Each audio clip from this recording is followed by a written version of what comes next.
The Crew 2 is available now on PlayStation 4, Xbox One and PC. It's an open world driving game and it's a sequel to a game that both rocked and knocked the gaming community.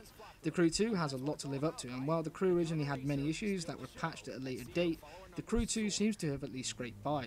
The Crew 2 is an open world arcade game that spans the entire USA. In fact, the game essentially recycles the map from the first game with a few added bells and whistles. Yes, there are still some seriously long races, and yes, there are many specs of the same vehicle that can both be bought with in-game currency or paid for directly by your wallet. The Crew hasn't changed a whole lot with its second iteration. The main differences here are the driving mechanics that have been tightened up and the fact you can race in cars, boats and planes. You can even switch on the fly, which is intended to make the game more fluid and interesting. The car sounds are also a notch up from the first game too, which is a good start. Hot on the heels of Test Drive Unlimited, the game also features semi-customizable avatars and apartments to store your prized vehicles. It's a neat touch that was definitely lacking in the first game.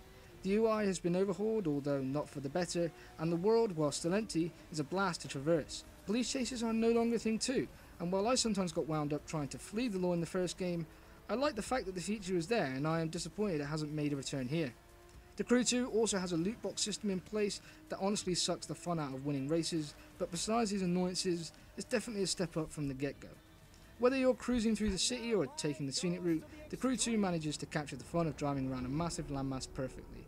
Even more so than the first game, thanks to the fact you can switch between land, air and sea. Sure, there are only a couple of races that take advantage of that system, but when free roaming, it helps to really solidify continuity. The massive upgrade in the visual department does wonders to the world, making it vibrant and beautiful, even though it's mostly empty.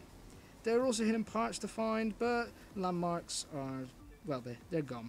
All in all, I found the Crew 2's world to be noteworthy. You can of course fast travel too, which in my opinion defeats the object of a game like this, but it's there if you want to use it. Racing in the Crew 2 is an absolute blast.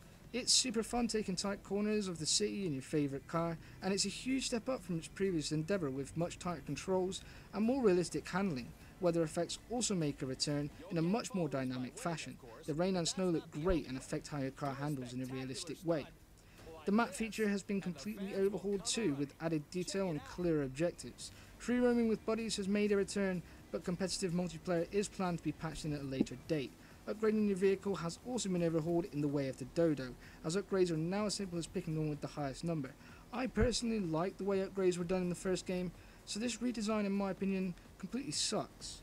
Still, there is enough content in this game to combat its lows, as there are now a lot more vehicles, vehicle types and upgrades, as well as a more realised map to drive them around. Monster trucks also make a return, and unlike in the Crew where they were added as paid DLC, they are here at launch for the Crew 2.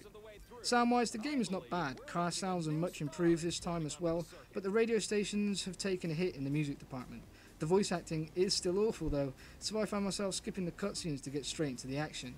The story on offer isn't all that interesting. It seems to have been built on the foundation of today's get rich by gaining a following generation, which is definitely a far cry from the original's gang charade. So the Crew 2 is a fairly meaty package. It improves on the original vastly, and it has enough that's been changed to make it feel fresh. It has majorly improved visuals, way better physics, and an awesome weather system. The story is a little lackluster and the soundtrack leaves much to be desired, but these shortcomings can easily be overlooked when the rest of the package is miles ahead of the first. I really enjoyed playing the Crew 2, and I've not had this much fun in a racing game for a while. The Crew 2 gets a 7 out of 10. Cheers!